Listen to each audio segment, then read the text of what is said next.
muchas gracias por haber venido esta mañana. Yo soy Sara Babiker, soy periodista del Salto Diario.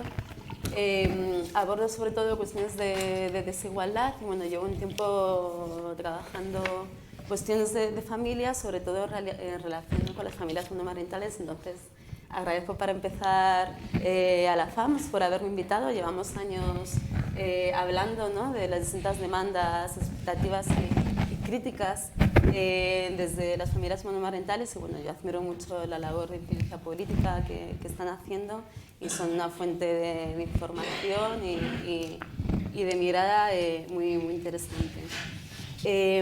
Tenemos una mesa muy completa y complementaria para abordar pues cómo trasladamos, ¿no?, toda esta mirada desde el enfoque de infancia y adolescencia, de derechos de la infancia y de la adolescencia a la legislación en un momento que, bueno, como ya se ha mencionado en la introducción, es pues, una ventana de oportunidad histórica, ¿no?, de traslación de todas estas demandas a la ley de familias, ¿no? Yo no me voy a alargar, creo que vamos a tener intervenciones muy interesantes y no tenemos mucho tiempo. Contamos además con perfiles pues variados y diversos, ¿no?, desde la sociedad civil, desde la investigación y la academia, desde el Congreso y bueno, hay una mirada especializada también desde las familias monomarentales. Entonces voy a pasar a presentaros a nuestras ponentes. Vamos a empezar por Isabel Lázaro con la presentación, no con la intervención, que tiene una larga trayectoria. Es licenciada por la Universidad Complutense de Madrid y se doctoró en el 98, en una larga trayectoria, desde luego, en la Universidad Pontificia de Comillas, donde es docente desde el 85, en la Facultad de Derecho, pues con un montón de disciplinas temáticas, ¿no?, desde el derecho internacional privado, derecho de la nacionalidad y la extranjería, derecho civil consular, derecho de las relaciones familiares y del menor. Su investigación se ha centrado sobre todo en cuestiones relacionadas con infancia, familia, extranjería y los conflictos entre leyes y está también en el patronato de Save the Children. Omar Anguita es actualmente diputado por Madrid en el Congreso y portavoz de Infancia y Adolescencia del Grupo Parlamentario Socialista y fue ponente en la Ley de Protección Integral a la Infancia y la Adolescencia frente a la Violencia, aprobada hace 2 años, en 2021, con un amplio consenso. Lleva vinculado a la política y al Partido Socialista desde muy joven, formó parte de las Juventudes Socialistas desde los 14 años y ha sido secretario general de la organización pues, varios años. Y bueno, también tiene experiencia en la política municipal y ha sido concejal en Rivas Vacia Madrid entre el 19 y el 20. Cristina de la Serna es abogada y politóloga, tiene un máster en Protección Internacional de Derechos Humanos y bueno, después de ejercer como abogada penalista, se ha especializado sobre todo en protección en derechos humanos, sobre todo teniendo una perspectiva interseccional de género, de origen racial y étnico, y ha trabajado pues desde migración, pobreza, identidad de género, orientación sexual o infancia. Tiene una nutrida trayectoria en la sociedad civil, en Open Society, tienes currículums muy largos, European Liberties Platform, Rights International Spain y Plan Internacional. Y desde 2019 dirige el Departamento de Igualdad y Lucha contra la Discriminación de la Fundación Secretariado Gitano. Violeta Asiego es abogada, analista e investigadora especialista en derechos humanos. Viene de ser directora general de Derechos de la Infancia y de la Adolescencia en esta legislatura y, bueno, y es la coautora, ha estado al frente de diversos informes sobre monomarentalidad en la FAMS. Bueno, tenemos muchas ganas de escucharos, no tenemos mucho tiempo, como vemos, vamos a tener 15-20 minutos de intervención cada uno. Yo cuando lleguemos a los 15 minutos os voy a hacer un gesto amable para que vayáis cerrando, intentad captarlo. Y bueno, la idea es que presentéis un poco el marco, digamos, de vuestra mirada. Os voy a hacer estas preguntas y que podamos luego tener un diálogo final con todas las personas que habéis venido. Entonces, empezamos, Cristina, por ti.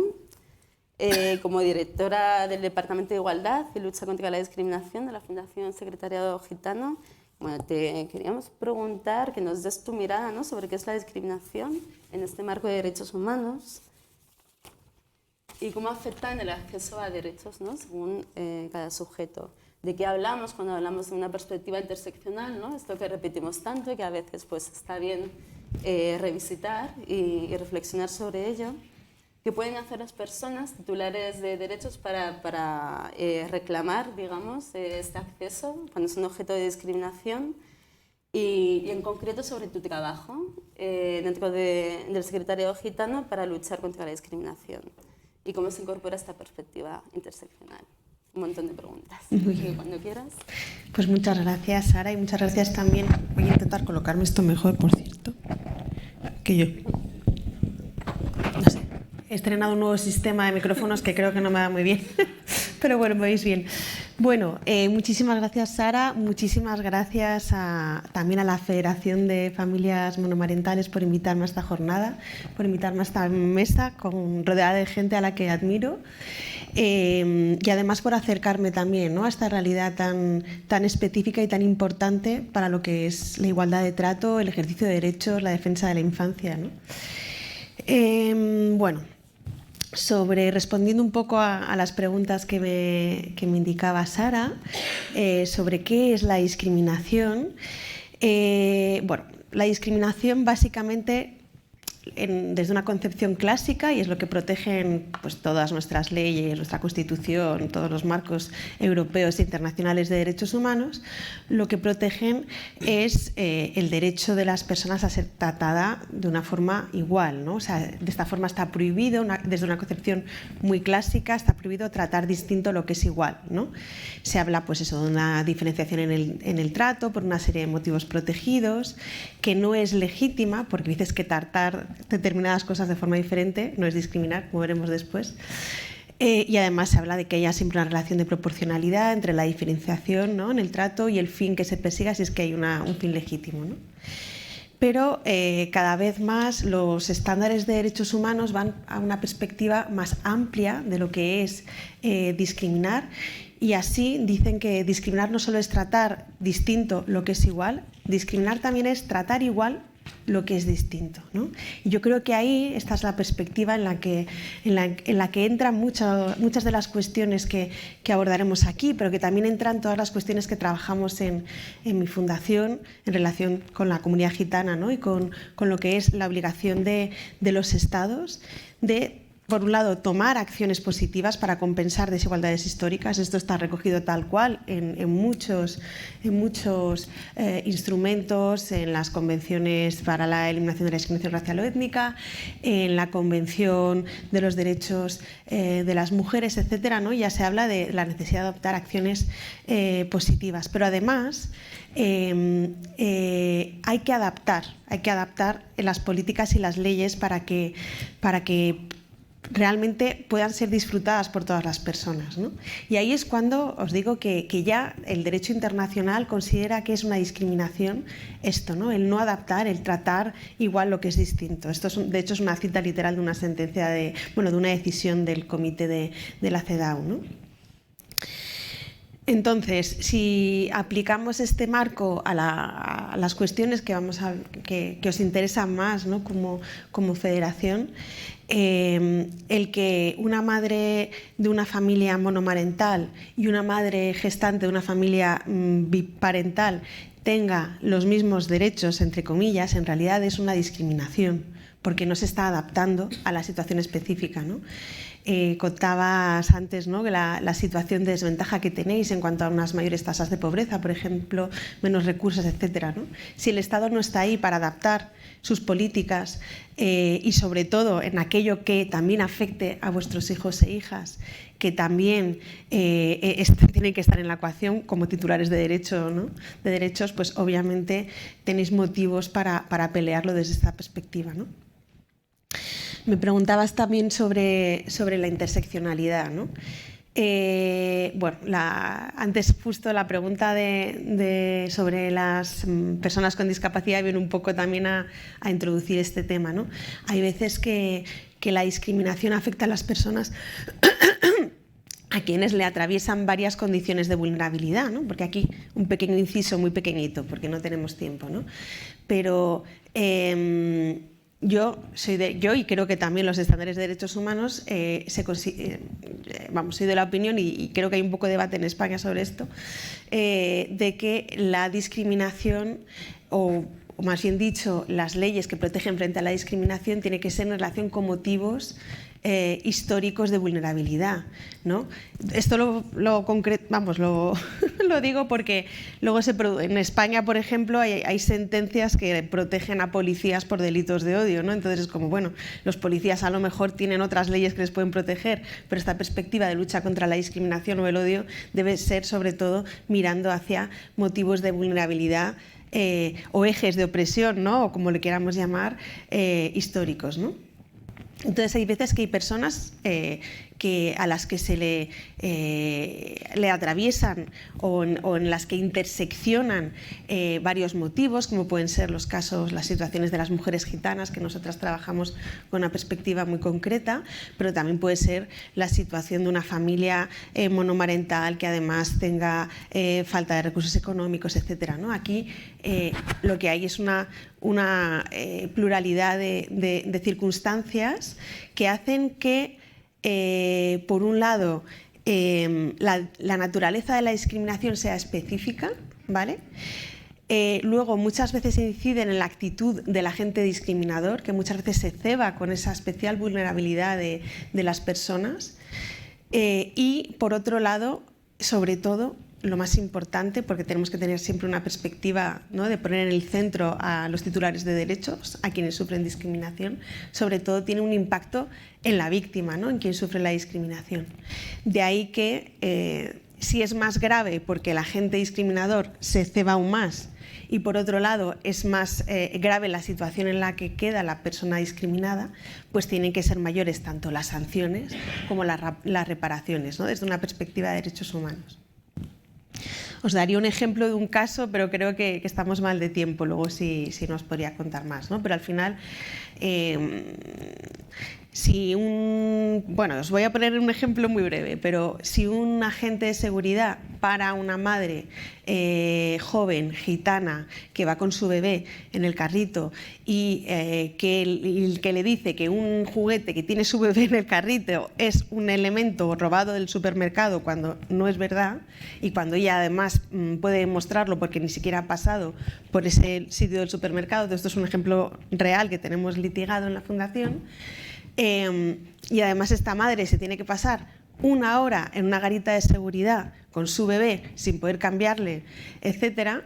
Una madre de 21 años, además joven, pobre, que no ha podido acceder a la educación, pues obviamente todo esto a ella le afecta mucho más que si hubiese sido pues a un hombre gitano, sobre el que también pesan estereotipos sobre que se roban, etcétera, pero que a lo mejor no está en una situación tan grave de vulnerabilidad, y a lo mejor el agente discriminador, aquí el agente de seguridad, no habría actuado igual, ¿no? Entonces, de ahí que en este caso, que además se le condenó falsamente por un juicio horrible que hubo el día siguiente en el que no pudo ejercer sus derechos procesales, etcétera, etcétera, etcétera, todo esto en ella impacta de una manera distinta que en otra persona a quien a lo mejor sí que le atraviesan algunos de los motivos de discriminación, pero no tantos, ¿no?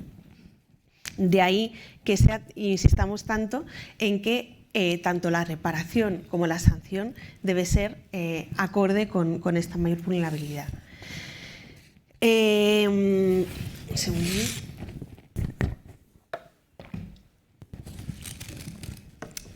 ¿Qué pueden hacer las víctimas, ¿no?, cuando son discriminadas? Pues claro, yo como abogada lo que les pediría es que denunciaran, ¿no?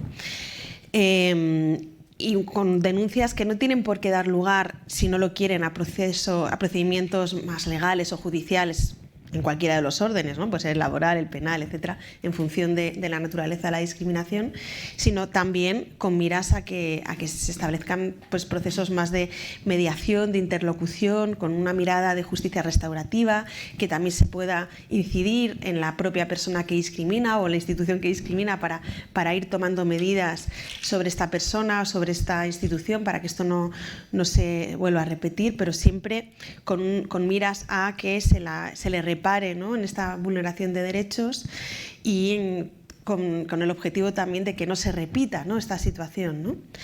Pero para que esto sea posible, el Estado tiene que ponerlo fácil a las víctimas, ¿no? Necesitamos leyes eficaces, necesitamos servicios para víctimas, que sepan además adaptarse a la realidad de cada una de estas víctimas. Necesitamos instituciones que apliquen bien las leyes, ¿no?, para que todo funcione. Y en el caso de España, pues sí que ha habido un bastante grande avance el año pasado con la aprobación de la Ley de Igualdad de Trato y No Discriminación en julio. Que ha supuesto un avance porque establece un marco normativo sancionador para las situaciones de discriminación. Era además una demanda histórica de las organizaciones que trabajamos en los distintos ámbitos de la discriminación. Es un ejemplo de una buena ley, que de hecho de la que presumimos a nivel europeo muchas veces cuando estamos en foros europeos, pero es una ley que ahora mismo es un papel, porque no se ha aprobado, no se ha puesto en marcha todavía la autoridad independiente, que es la que tiene que velar por su aplicación, ¿no? Y aquí estamos con mucho retraso, ¿no? Se tendría que haber creado en enero, que era cumpliendo el plazo de 6 meses que ponía la ley, y estamos en abril y todavía no sabemos ni siquiera qué planes hay, ¿no?, para crearla. Y la verdad es que creo que tenemos que aprovechar, y te miro, Omar, porque bueno, estás más cerca de donde se toman las decisiones, ¿no?, pero tenemos que aprovechar esta legislatura que yo creo que va a ser histórica para muchas leyes y muchas políticas que inciden en la protección de los derechos humanos, y sería una pena que no aprovecháramos este contexto político para dejar ya establecida este organismo, ¿no? Y luego, finalmente, para responder a tu pregunta sobre cómo trabajamos en la Fundación en el abordaje de la discriminación, nuestra Fundación acaba de cumplir 40 años, también estamos de aniversario, el año pasado los cumplimos, y trabajamos en muchos ámbitos, ¿no? Sobre todo nuestros programas más potentes que existen desde que existe la Fundación tienen que ver con la promoción laboral y con el apoyo educativo del alumnado gitano, pero desde hace ya 20 años por lo menos también tenemos una serie de programas específicos en materia de discriminación, porque vimos que no íbamos a poder llegar bien a donde queríamos llegar si no incidíamos sobre las barreras que impiden el ejercicio igualitario de derechos. Y bueno, pues gracias a esto hemos podido poner en marcha programas de atención a víctimas de discriminación. Tenemos como unas 50 personas en toda España atendiendo a víctimas de discriminación y antigitanismo, muy en el terreno. También tenemos todos estos compañeros y compañeras especializados en igualdad de trato, hacen talleres de ejercicio de derechos, ¿no?, de capacitación y empoderamiento a potenciales víctimas, y todo esto es un trabajo muy en el terreno que nos permite trabajar en lo que es la capacitación a agentes clave, a instituciones, a fiscales, jueces, fuerzas y cuerpos de seguridad. También trabajamos en la incidencia política, también entablamos litigios estratégicos en los casos emblemáticos que nos encontramos en toda esta atención a víctimas de discriminación. Llevamos algunos de estos casos a los tribunales dentro de una estrategia más amplia de incidencia política, pero para conseguir cambios sociales y también una traslación a nuestra jurisprudencia, a los estándares de derechos humanos, pero trabajamos, yo creo que un poco como trabajáis vosotras, ¿no? O sea, partís de la realidad de lo que les ocurre a las familias que son socias de vuestras asociaciones, ¿no?, para luego trasladar de esa realidad, de ese conocimiento del día a día a la actividad más de incidencia y más de lograr que las leyes y las políticas se adapten y respondan bien a las realidades de las personas con las que trabajáis, ¿no? Y bueno, esto sería todo. Espero no haberme extendido demasiado. No, para nada. No. Muy bien. Muchas gracias por este trabajo de síntesis, y luego tendremos ocasión de seguir hablando. Bueno, Isabel, tenemos muchísimas preguntas, sobre todo a partir, ¿no?, de este concepto de interés superior del menor que ha surgido también en la presentación. Entonces nos gustaría que profundizases pues qué es el interés superior del menor y qué aspectos tenemos que tener en cuenta a la hora de legislar, ¿no?, en torno a él. ¿Cómo recoge nuestro marco de protección a la infancia la no discriminación de la que hablábamos, de niñas, niños y adolescentes, respeto en relación con su modelo familiar? Y en concreto, si se produce, ¿no? Cuando se producen discriminaciones contra el modelo de familia monomarental, ¿qué papel puede jugar el Comité de Derechos de la Infancia de la ONU? Vale, pues Si ahí queda quieres, eso. como son, hay algunas más, si quieres, como son complejas y... Bueno, yo voy contando a partir de aquí y si vemos que falta alguna cosa que os parece interesante tocar, pues me dices y lo intentamos, ¿verdad? Bueno, en primer lugar, gracias por la invitación. Estoy encantada de estar aquí y siempre además en espacios como este aprendo muchísimo. La gente de la academia necesitamos estar en otros sitios y escuchar. El interés superior del niño. Como bien sabéis, el interés superior se incorpora en la Convención de los Derechos del Niño, es donde se incorpora con fuerza, aunque hubiera algún momento en el que en alguna otra norma se hubiera mencionado. El artículo 3 de la Convención del 89 lo recoge como eje de cualquier decisión que afecta a la vida de los niños.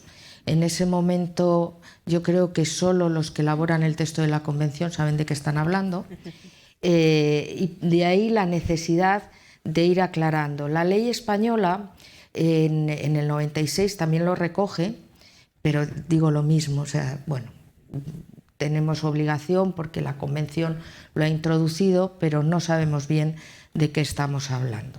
Va a ser el comité el que aclare realmente por primera vez en la observación general número 14 qué debemos entender por el interés superior del niño. No voy a dar una clase sobre el tema porque menudo rollo para vosotros y además nos han hecho un muy buen resumen en la apertura, es verdad. Pero yo quiero insistir en algunas cosas que me parecen esenciales.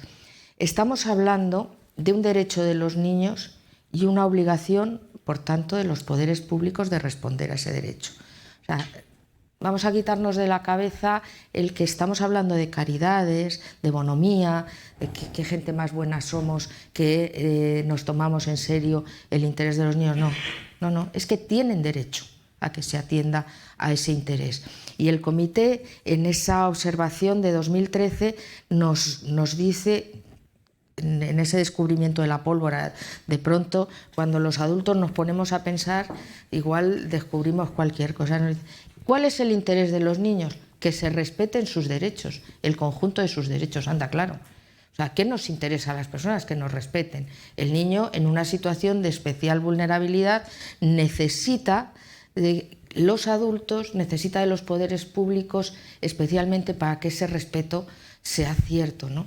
Ese reconocimiento holístico del niño como sujeto de derechos y por tanto merecedor de respeto. Estamos hablando de una obligación.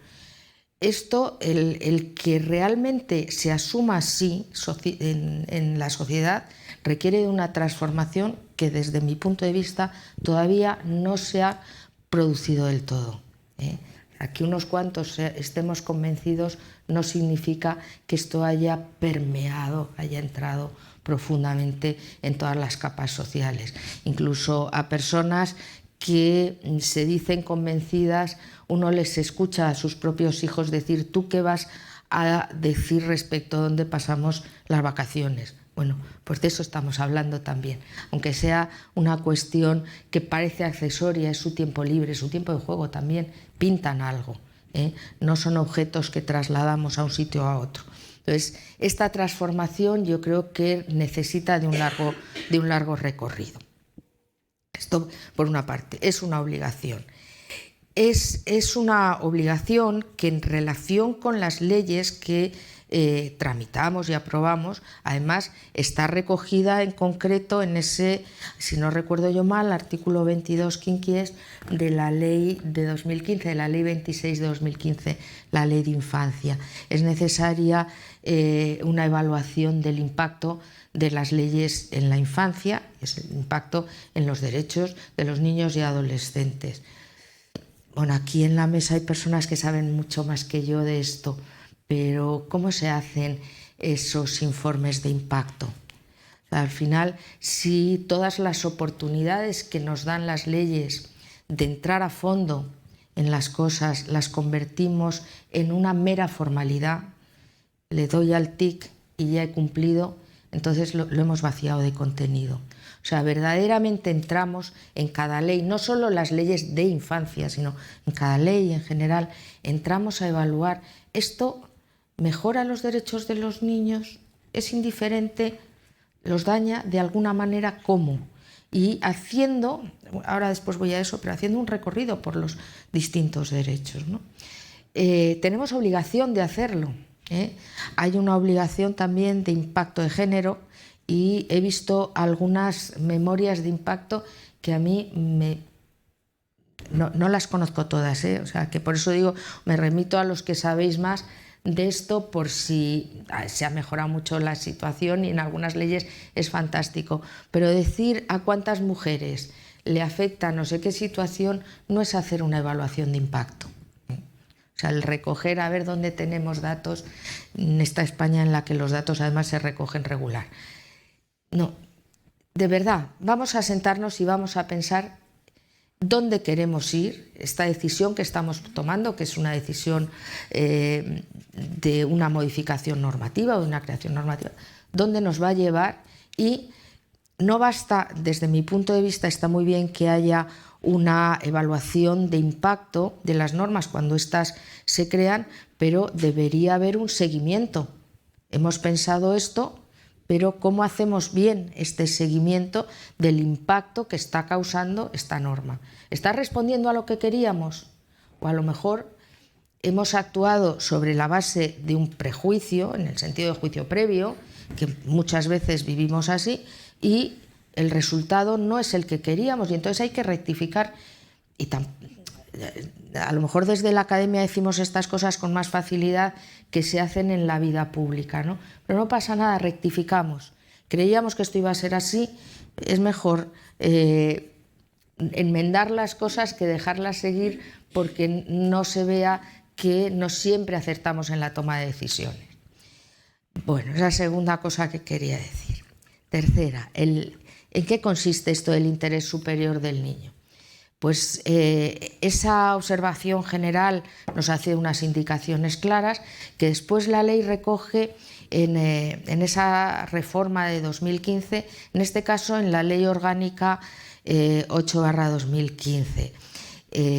Conseguimos que se llevara a la Ley Orgánica, porque no sé si recordaréis en su momento esto de que el interés superior del niño estuviera en Ley Orgánica no se acababa de ver, porque no se acababa de entender que estábamos hablando de derechos fundamentales, y entonces debían ser regulados de esta forma.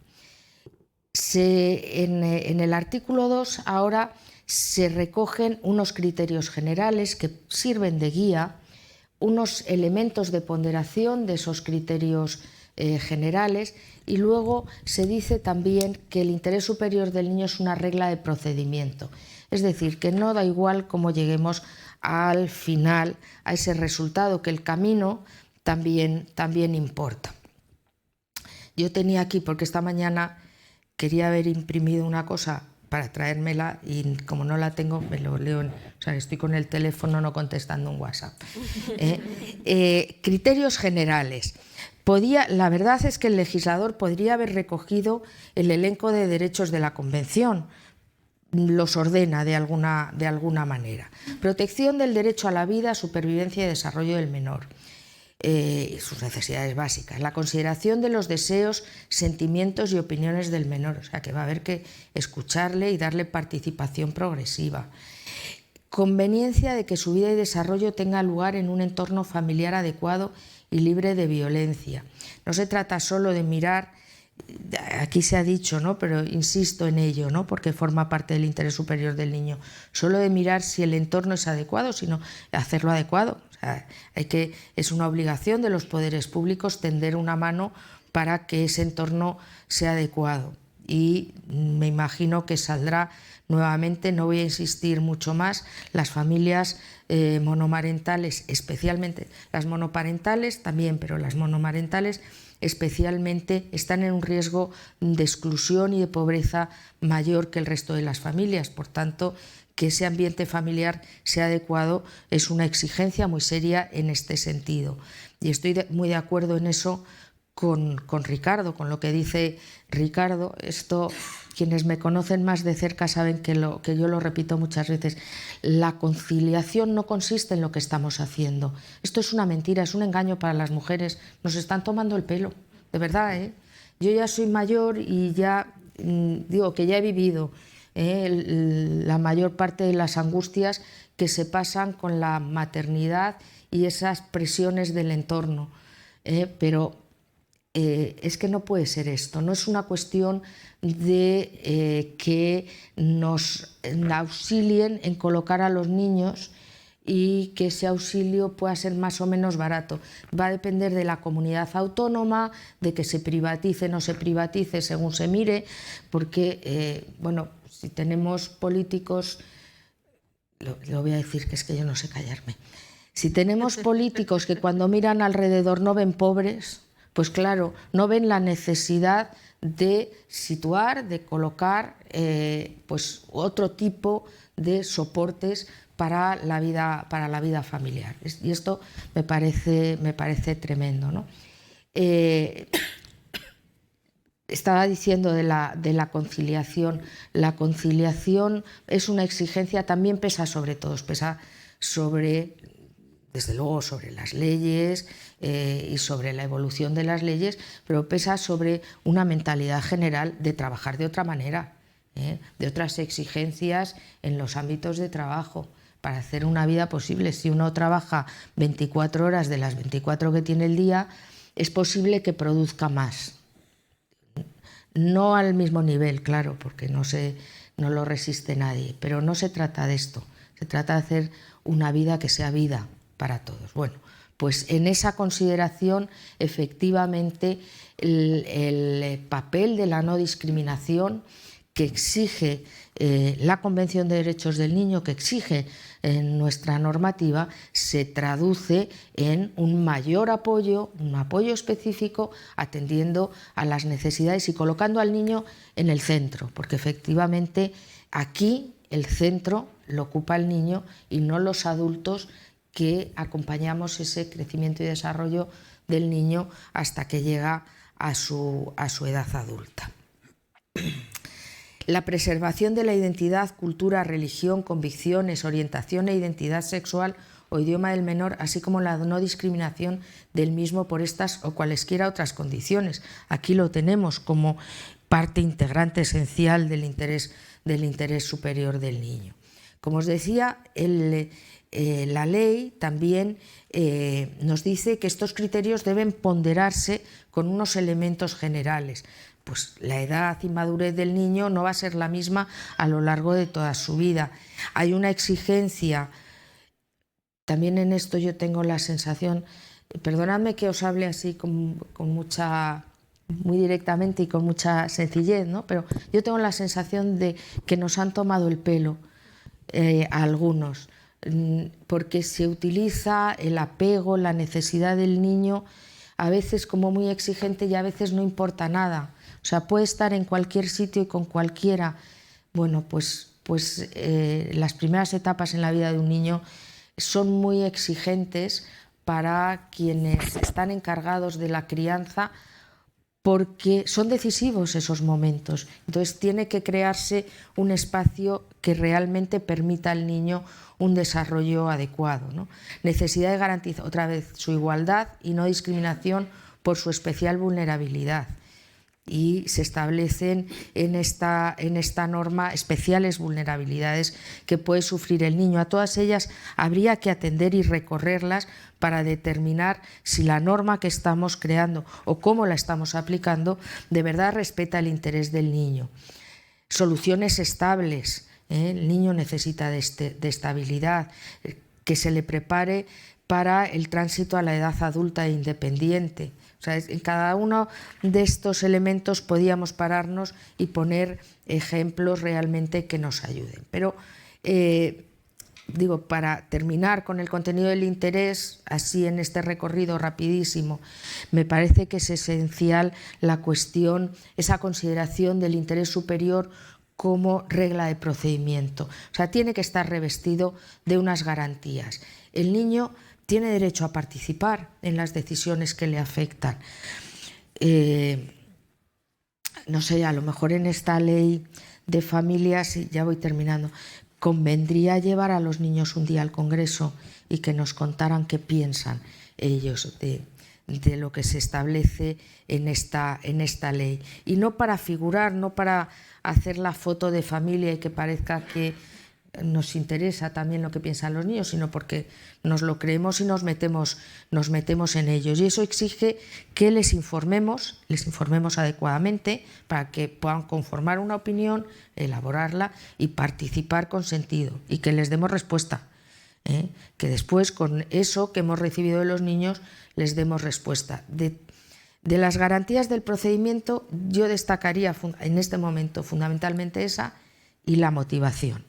O sea, motive usted por qué está tomando esta decisión y cómo ha recogido el interés superior del niño como verdaderamente un fundamento de lo que se está decidiendo. Y digo, para ir terminando, solo otra cosa que no puedo dejar de decir. Esto que he dicho estaba muy centrado en la elaboración de las normas, pero ¿qué pasa con su aplicación?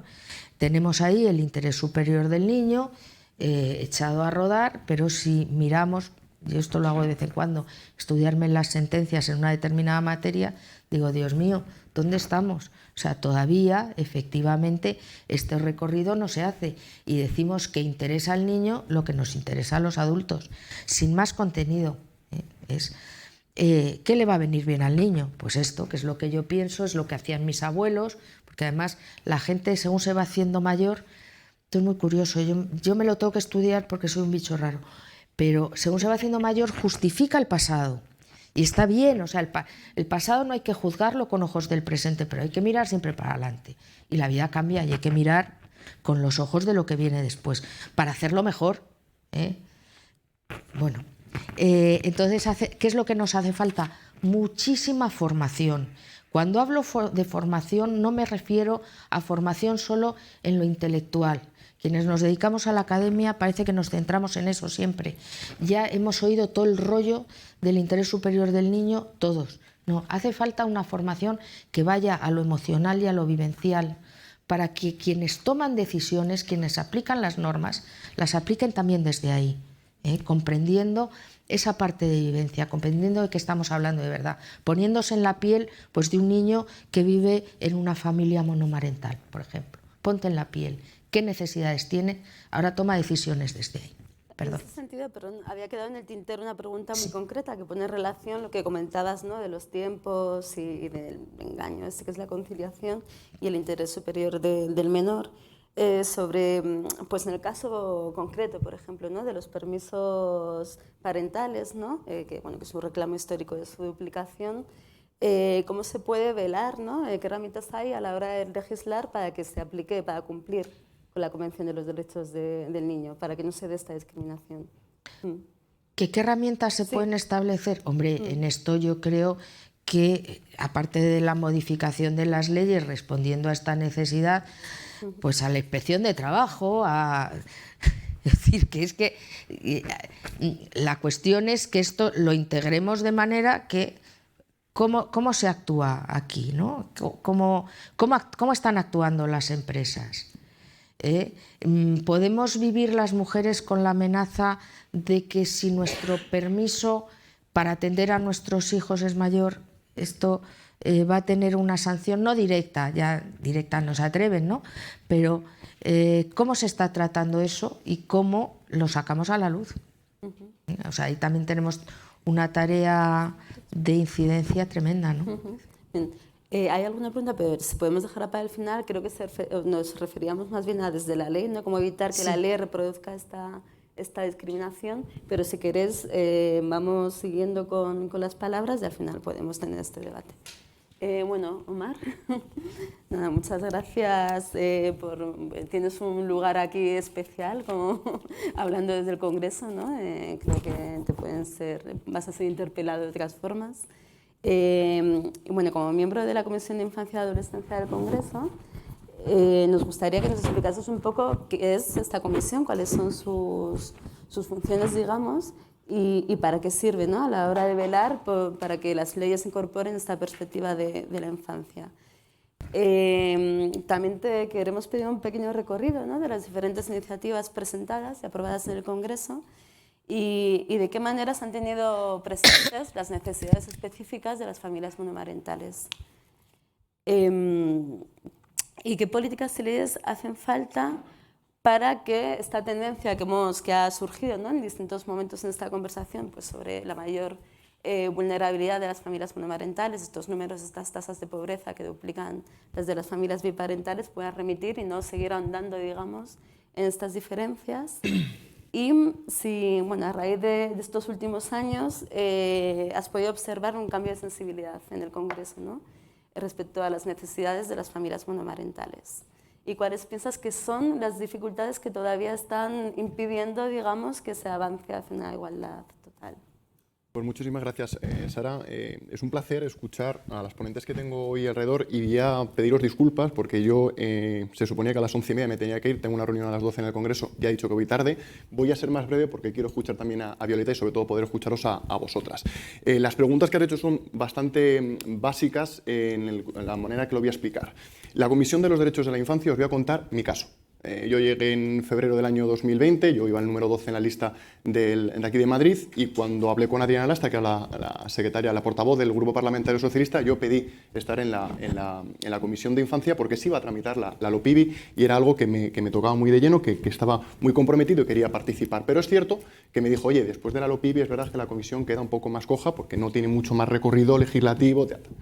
Claro. No contábamos con que viniese la pandemia, no contábamos con el volcán y no contábamos con la guerra de Ucrania. Y pongo estos tres ejemplos porque son los tres los que nos han definido las acciones que hemos hecho desde la Comisión de los Derechos de Infancia y Adolescencia. Voy a empezar por la pandemia, las cosas que hicimos, las cosas que propusimos y la utilidad que tiene la Comisión.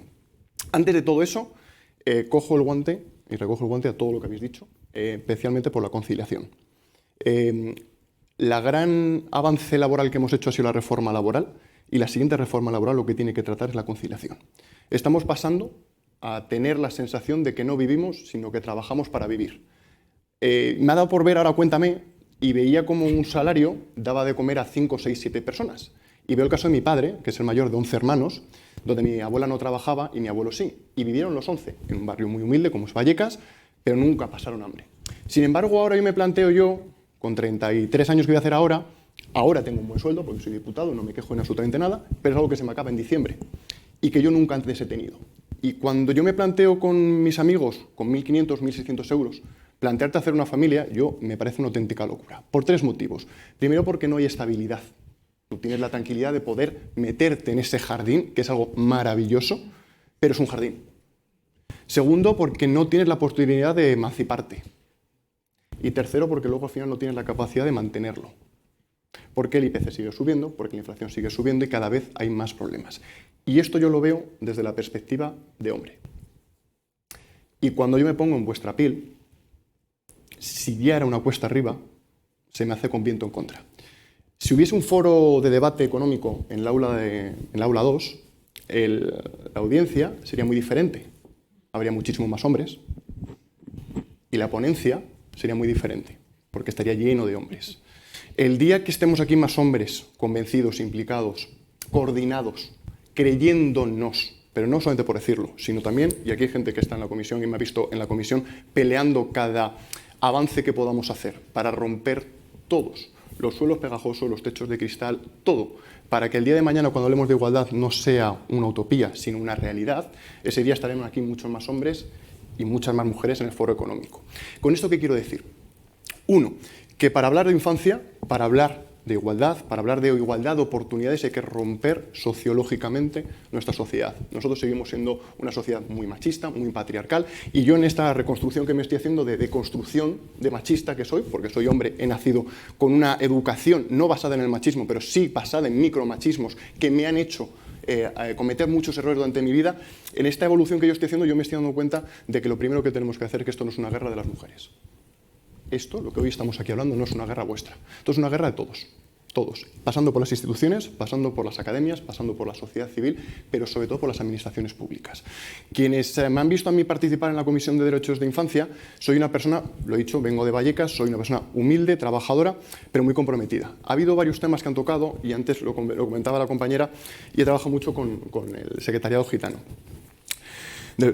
Cuando tú te planteas las burradas que se están retransmitiendo y reproduciendo en los periódicos, en los medios de comunicación, porque tenemos a dirigentes políticos, y no voy a señalar a nadie, creo que todo el mundo sabe de lo que hablo, donde se discrimina, donde se siguen poniendo en esa mochila de la que hablaba antes más estereotipos, más problemas, creo que hay que combatirlo. En esta comisión, cuando hemos hablado de los niños y niñas refugiadas y refugiados, se ha hecho una distinción, y ha habido una portavoz de un grupo parlamentario de la ultraderecha que hacía la discriminación y decía enhorabuena por el trabajo que estáis haciendo con los niños y niñas de Ucrania, y el resto mejor con sus padres y sus madres. Esto tiene una realidad, que es que hay dos flujos migratorios, uno es Ucrania y otro es África. Esto es un comportamiento racista, es un comportamiento xenófobo. Esto es algo que está ocurriendo y eso lo estamos viendo. Y esos estereotipos que estamos viendo sobre los niños, niñas y adolescentes menores extranjeros son muchos estereotipos que tienen las madres solteras, las madres o las familias monomarentales. Primero, la ley de familia creo que llega tarde. Y a mí, aquí habéis repartido estepa y yo no tengo ningún problema en decirlo. Llega tarde y lo asumo en la competencia que tengo yo, que en este caso ni siquiera se tramita en mi comisión. Pero sí llega tarde. Pero no es que llegue tarde en esta legislatura, llega tarde en los últimos 20 años. ¿Por qué? Porque cuando tú miras las estadísticas, es algo que se va reproduciendo. No es algo de 1980, no es algo de 1990, no es algo de 2000, pero es que es algo que a lo mejor está en 2030. Hay un término que me gusta mucho, combatirlo, que es el de la pobreza estructural, en la que se hereda. Bueno, pues las familias monomarentales, y digo monomarentales porque el 80% sois mujeres, es esa pobreza que se sigue heredando. Y que creo que las administraciones públicas tenemos la capacidad, los recursos y sobre todo creo la oportunidad de venir aquí a foros como este, yo escuchar todo lo que habéis dicho, coger notas. Yo no voy a ser ponente de la ley de familias, pero sí voy a estar en la comisión, intentar trasladar todas las ideas que habéis planteado, y la lástima que me da es no poder quedarme a las otras dos mesas para que hasta el día 24, que hay un periodo de presentación de enmiendas, se pueda ampliar. Las leyes, y no está aquí Ricardo, pero sí me decía, las leyes son buenas cuando salen del Consejo de Ministros y son aún mejores cuando se aprueban. Se aprueban porque tiene al colectivo, a las asociaciones civiles, donde aportan sus propuestas a mejorar la ley. La ley de infancia era una ley consensuada y solamente tuvo 700 enmiendas. Y era consensuada. Eso lo que hizo es mejorar la ley. Creo que el proceso que estamos ahora mismo en la ponencia de la ley de familias, creo que se están tomando muy en cuenta las aportaciones, principalmente en la vuestra, si lo sabéis, pero creo que la ley va a mejorar y creo que va a estar aprobada antes de verano y debe estar aprobada antes de verano. Pero la ley, hablabas tú, no solamente es aprobarla, sino luego hay que llevar un control sobre la ley. Si funciona, si es efectiva, sobre todo en este país donde tenemos muchas competencias delegadas. Y eso asumo también que a veces es un problema, no estoy en contra, pero es un problema. ¿Por qué? Porque no tenemos la capacidad muchas veces de poder hacer efectiva la norma, sino que tenemos que esperar que las propias administraciones públicas competenciales, que pueden ser las provinciales, que pueden ser las locales o las autonómicas, empiecen a ejercer. Te voy a llevar lo contrario en una cosa. En todo lo demás estoy muy de acuerdo. Sí hay controles a las leyes. De hecho, la ley de infancia tiene un control anual y luego también se escucha mucho. Antes has dicho, no se escuchan a los niños. Nosotros en la Comisión de Infancia, cada 6 meses, la Plataforma de Infancia nos organiza una ponencia, un foro, con 10 o 12 chavales entre 8 y 16 años, con temas que ellos mismos han elaborado, donde nosotros tenemos que ir a contestar sus inquietudes. Hablan de medio ambiente, de igualdad, de educación, de sanidad, de cultura, de deporte. Yo voy siempre con la hoja vacía, porque básicamente lo que quiero es saber qué quieren los niños, qué necesitan los niños. Creo que en este año, en esta legislatura, sí hemos dado un paso muy importante, poniendo a los niños, a las niñas y adolescentes en el foco, en el centro político. Y eso no solamente ha sido la ley de infancia, sino ha sido todo lo que hemos hecho durante estos últimos 3 años en la comisión. Volviendo, y ya para finalizar, porque quiero quedarme hasta el final de la charla para poder escuchar a vosotras y a vosotros, creo que sí se han hecho muchos avances que a lo mejor no han tocado directamente a las familias monomarentales, pero sí, en general, a aquellas personas, colectivos, que no sois un colectivo, en este caso yo no os considero así, colectivos y mundo civil, decirlo, que os tocaban determinadas cosas. Por ejemplo, Si hablamos, por ejemplo, de la inflación, del problema que tenemos, es un problema que nos salpica a todos, a ricos y a pobres, especialmente a pobres. Pero si hablamos de las familias monomarentales, aún mucho más. Si hablamos de la conciliación, hablamos mucho más. Si hablamos de la brecha de género, de salario y de laboral, mucho más a vosotras. Creo que el ingreso mínimo vital ha sido un acierto. Creo que el reforzamiento del ingreso mínimo vital ha sido un acierto. Creo que la reforma laboral ha sido un acierto. Creo que ha sido un acierto el evitar que te puedan desahuciar, y yo ojalá lo podemos hacer extensivo para el resto de los días, a nadie por no poder pagar una hipoteca. Creo que ha sido un acierto crear nuevas viviendas públicas. Creo que es un acierto seguir subiendo el salario mínimo interprofesional. Y creo que es un acierto lo que se está haciendo desde el Ministerio de Igualdad en todo lo que tiene que ver con la conciliación, que no es real todavía, y más que real, efectiva. Pero yo creo que son los pasos que tenemos por delante. Y antes decía Ricardo, el 28 de mayo tenemos elecciones. Bueno, pues yo creo que es un buen momento yo para tomar las notas que consideréis que debo tomar, pero sobre todo para que exijáis que tanto las familias monomarentales como los niños, niñas y adolescentes tengan su apartado especial y específico de propuestas de protección, de consolidación de los derechos ganados y obtenidos, y sobre todo de protección. ¿Por qué? Porque cuando vienen mal dadas, las primeras que sufrís sois vosotras, por la doble condición, de familia monomarental y por la condición de mujer. Y eso se aplica directamente a los niños, niñas y adolescentes. Por lo cual, la legislación que se está haciendo especifica muy bien, y creo que esta ley va a avanzar mucho, en los problemas que lleváis llevando 40 años las familias monomarentales, y luego una parte que para mí es importante, que es romper de una vez por todas con ciertos estereotipos. El hecho de que el 80% de las familias monomarentales sean mujeres quiere decir mucho de por qué son las mujeres las que toman esa decisión en alguno de sus casos, el por qué apenas hay hombres que toman esa decisión y el por qué la educación sigue poniendo todo el peso de la educación y la crianza en la mujer. Y yo creo que eso se tiene que trabajar en los próximos 15-20 años para que mi generación, que yo vengo de unos padres que no son machistas, pero sí he crecido con dejes machistas, sea la última o de las penúltimas en tener ciertos comentarios racistas, xenófobos y también contra colectivos como por ejemplo puede ser el pueblo gitano. Quedo a expensas de escuchar a Violeta y las preguntas que queréis hacer y sobre todo las cosas que creéis que debo trasladar a la Comisión de Derechos Sociales Derechos Sociales. Y nada más deciros una cosa, antes el que ha intervenido antes hablaba de los políticos y demás. Yo siempre apoyo a los sitios e intento hablar bien siempre de la política. La política es la herramienta que tenemos los pobres para poder cambiar la vida. Yo vengo de Vallecas y hoy vengo en traje. Pero como dice mi padre, tú vas hoy en traje y yo sigo descargando el camión.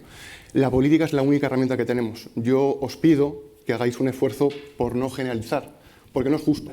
No por mí, a mí me da igual, sino porque hay mucha gente de veras que se está dejando la piel por intentar avanzar esto. Gente que no tiene remuneración, gente que no tiene foco mediático, gente que se cree esto por vocación.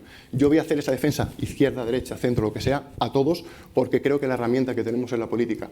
Y si la denostamos, y hay quienes se están encargando de denostarse a sí mismos, y no lo niego, nos hacemos un flaco favor. Y de verdad yo solamente digo que espero que hayáis sentido que este gobierno sí ha estado al menos pendiente, que sí ha avanzado, a lo mejor no todo lo que podíamos haber avanzado, pero sí que creáis que hay modelos para poder cambiar esto, que hay modelos de partido, que hay modelos de política, y que yo estoy aquí, no tengo ningún problema en escuchar cosas buenas, cosas malas, pero que yo luego me voy al Congreso y voy a trasladar todo lo que me estáis diciendo, porque así lo he hecho durante estos últimos 3 años y lo voy a seguir haciendo. Así que quedo a vuestra disposición, iba a decir. Muchas gracias, Omar. Vamos a concluir las intervenciones con Violeta, que nos ha aportado una gran mirada de cierre también, recogiendo toda esta trayectoria. Ella pues, ha codirigido varios informes sobre familias monomarentales de la FAMS y también fue la impulsora de las primeras redacciones de las demandas para la equiparación de permisos que incluían los derechos de la infancia. Bueno, nos gustaría que nos contases un poco, ¿no? Que nos hicieses un estado de la cuestión de cuál es la situación normativa de reconocimiento en las familias monoparentales, cuáles son las principales discriminaciones, ¿no? que se siguen sufriendo, que enfrentan los hijos y las hijas también desde esa mirada de la infancia y por qué todavía, ¿no? existen estas discriminaciones. ¿Qué derechos de las hijas y los hijos se siguen vulnerando en nuestro país? ¿Y con qué argumentos podemos incorporar este enfoque de la infancia para evitar estas situaciones de discriminación? Y para cerrar, bueno, desde tu experiencia, ¿no? reciente como directora general de Derechos de la Infancia, ¿qué está fallando, digamos, para hacer esta traslación de todas estas demandas desde el Poder Ejecutivo para que se pongan en práctica, ¿no? y se revierta esta situación?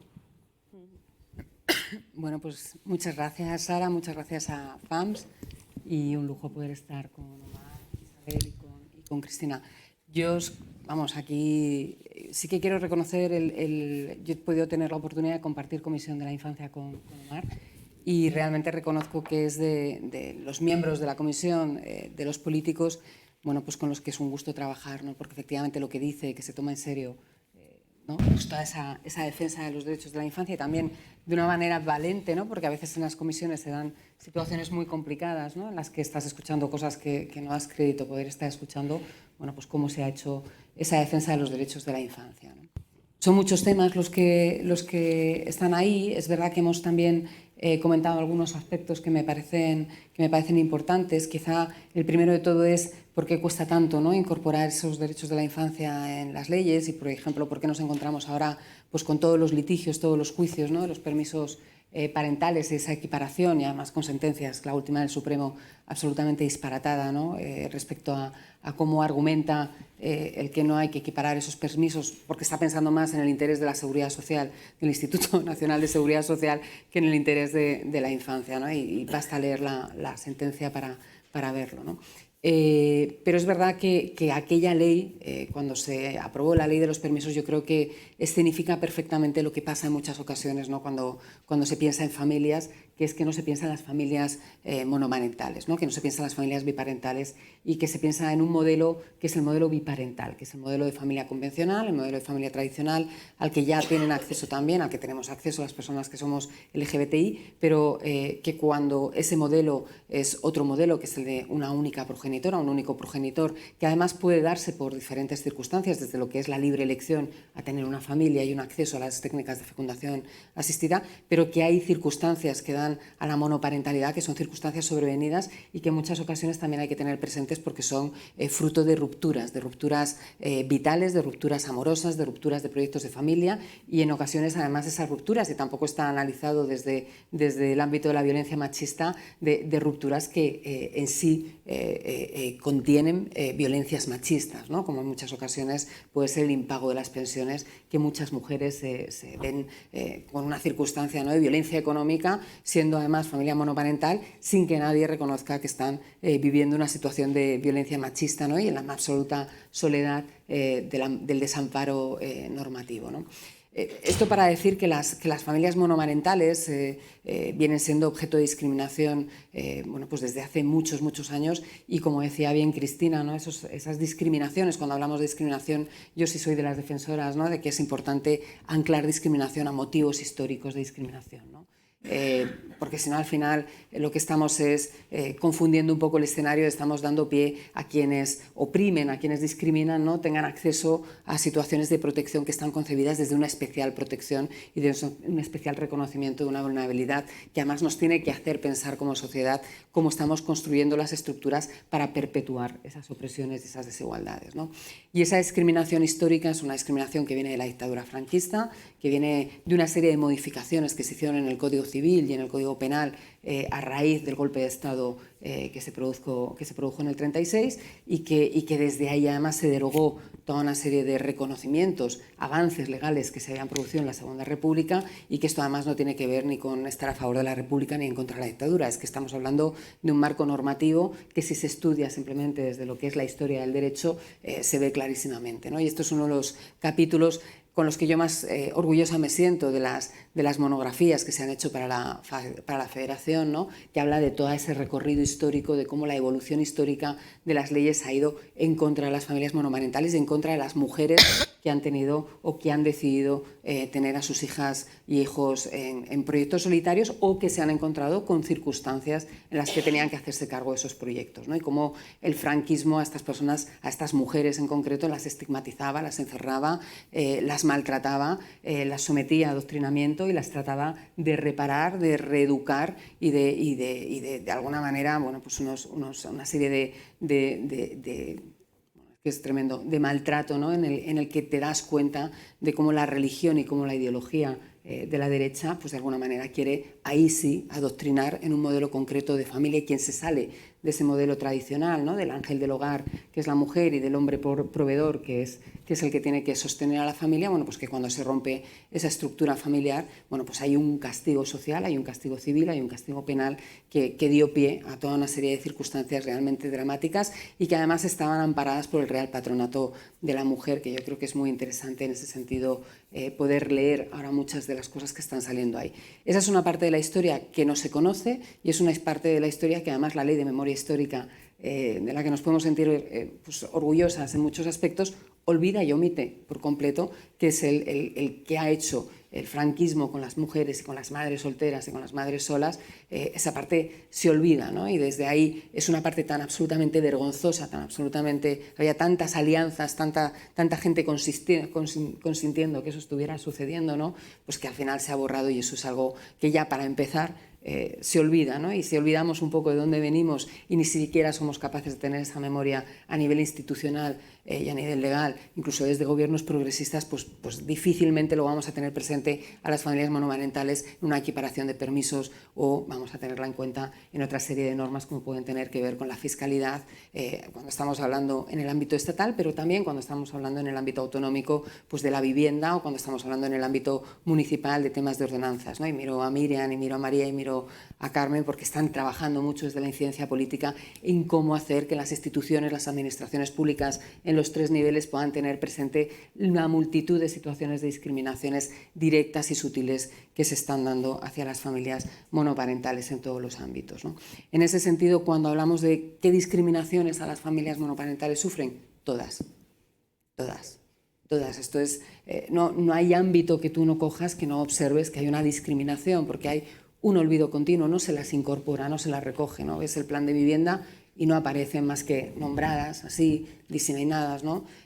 Coges la ley de familias y efectivamente hay un reconocimiento y hay un avance, por supuesto que sí. Yo además tengo un aprecio personal y también un aprecio bueno, pues profesional hacia Patricia, con la que he trabajado no solo como directora, sino también en otros ámbitos, y sé que hay ahí un avance y hay un empujón, pero es insuficiente porque se vuelven a crear categorías dentro de las propias familias monomarentales, ¿no? Y nuevamente se premia a aquellas familias que perpetúan un modelo de familia que es el tener muchos hijos, ¿no?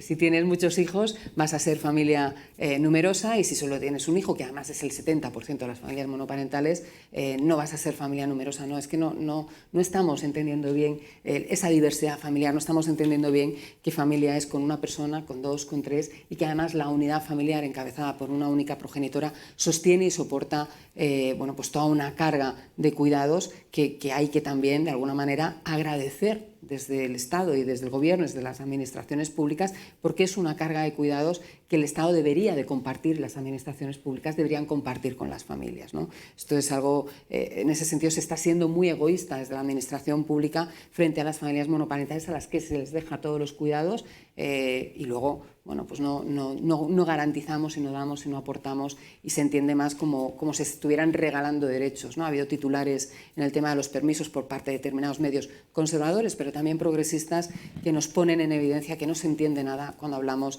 de la equiparación de los permisos. No se está pidiendo más tiempo para las familias monoparentales que para las familias biparentales, se está pidiendo el mismo tiempo. Y desde los derechos de la infancia, que yo creo que se fue bueno, pues un apunte que tuvimos la oportunidad de hacer en esas demandas, que luego han cogido muchísimo recorrido y que hay muchísimas abogadas en todo el Estado español trabajando este tema, y hay un grupo que es imposible seguir ese grupo de WhatsApp porque tiene una actividad brutal, ¿no? Pero están muy activas desde diferentes juzgados y se han creído lo que están haciendo y se han creído la reivindicación que están haciendo, ¿no?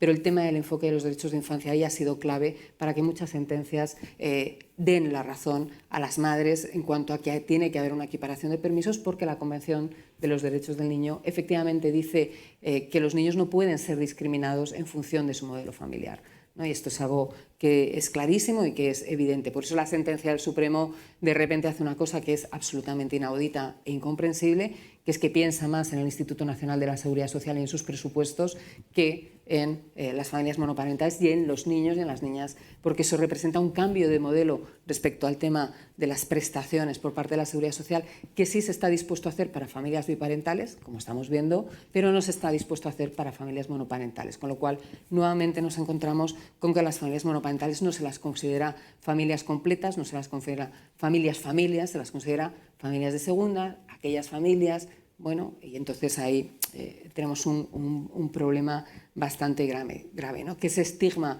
que estaba muy claro y que estaba muy incorporado socialmente durante el franquismo y también durante alguna época de la transición, es un estigma que aún así sí que se ve claramente y se dirige con agresividad y violencia a algunas mujeres a las que les atraviesan determinadas circunstancias, cuando son migrantes, cuando son pobres, cuando tienen una discapacidad, cuando tienen problemas de salud mental, cuando bueno, pues desde ahí tienen otras realidades, ¿no? que reflejan esas situaciones de vulnerabilidad que están protegidas explícitamente por los instrumentos de derechos humanos. Pero ese estigma sigue permeando pues cuando en muchas ocasiones una mujer va a pedir ayuda a los servicios sociales porque tiene problemas de conciliación y le dicen bueno, pues que se haga cargo de su hijo y si no que no lo hubiera tenido, ¿no? Que ha tomado la decisión libre de tener un niño, pues que se lo piense antes de acudir a servicios sociales, que está para otras cosas, ¿no? Es como, vamos a ver, no estamos entendiendo nada, o sea, el tener hijos no es un capricho de una mujer, ¿no? Y si lo fuera tampoco pasa nada, está teniendo una familia, cada uno está conformando su familia, ¿no? como desea, en el momento en que desea, cuando desea y con quien desea, ¿no? Y esto yo creo que es realmente importante, ¿no? Respecto al tema de la aplicación de las leyes y de cómo se desarrollan y el impacto normativo y el impacto de infancia, la experiencia que yo tengo como directora general, que tuve como directora general, bueno, pues es yo creo que una experiencia que seguro que Omar comparte en cierta medida, ¿no? Y que Isabel sabe porque ha trabajado mucho para la redacción de muchas leyes y ha trabajado mucho con compañeras que admiramos, ¿no? Que luego también ha ocupado posiciones de cargos públicos y de cargos políticos, ¿no?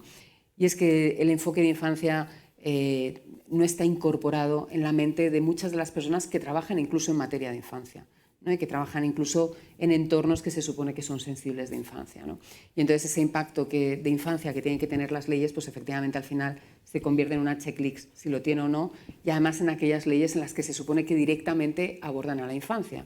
Pero hay otras leyes que afectan directamente a la infancia que no están hechos esos análisis de impacto, como la guía que hicisteis maravillosa, ¿no? Pues con Clara, que hicisteis una guía de cómo incorporar el impacto de infancia, ¿no? a la revisión de las normas y a la evaluación de normas, porque, como dice Isabel, todo está dicho, lo que falta es incorporarlo, comprenderlo y aplicarlo, pero efectivamente al final termina siendo un check que no entiende y que no comprende, y que solamente cuando hay gente muy comprometida, muy concienciada y muy trabajadora que se mete en ese ámbito es cuando te das cuenta de que hay que hacer ese análisis de impacto de infancia mucho más a fondo de lo que se está haciendo porque no se está haciendo, ¿no? A mí me encantaría que la comisión, una de las funciones que tuviera, fuera revisar esas memorias de impacto de infancia, si se están cumpliendo o no, ¿no? Porque me parece que tiene que velar también, me encantaría, ¿no? Ya sé que dentro de sus funciones, y esto además se aprueba por decretos y normativas, igual no está incorporado, pero me encantaría que la comisión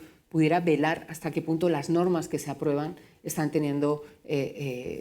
incorporando ese impacto de infancia con corrección, ¿no? Porque al final yo me he encontrado pues, con leyes que abordan el tema de los problemas del juego, que son los problemas que más afectan a la infancia, con cero análisis de impacto de infancia. Y yo me quedaba perpleja que había pasado por muchos ojos de otros ministerios, de la propia dirección, etcétera, etcétera, y nadie había tenido capacidad de hacer un análisis de que esa norma de esas características tiene un impacto en la infancia o la adolescencia absolutamente brutal, ¿no?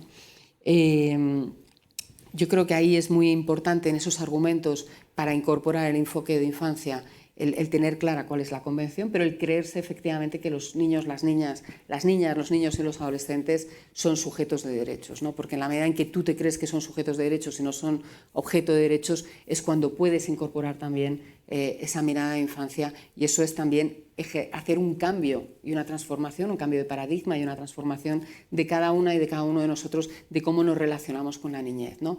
Yo tuve la oportunidad de presentar un borrador hace mucho tiempo de un proyecto, de una proposición de ley de infancia para Unidas Podemos, pues porque tuve la oportunidad de redactarla, y me acuerdo perfectamente que una de las intervenciones, que fue Yolanda Díaz, cuando Yolanda Díaz no causaba toda esta emoción que causa ahora mismo, la intervención de Yolanda Díaz a mí me pareció muy interesante sobre cómo incorporar la mirada de infancia a las leyes, porque decía, cuando un fotógrafo hace una fotografía a un niño, se pone a su misma altura y entonces saca la foto. para hacer leyes que afectan a la infancia hay que ponerse a su misma altura. Y entonces seremos capaces de ver lo que ellos están viendo y seremos capaces de ver a la infancia, ¿no? Entonces yo creo que ahí hay metáforas que nos vienen bien para poder comprender la envergadura de lo que estamos haciendo, que es un reto inmenso. Y bueno, nos acaba el tiempo, seguimos. Nada, pero por si eso hablar un poquillo para que Omar pueda... Muy bien. Pues nada, muchísimas gracias a todas.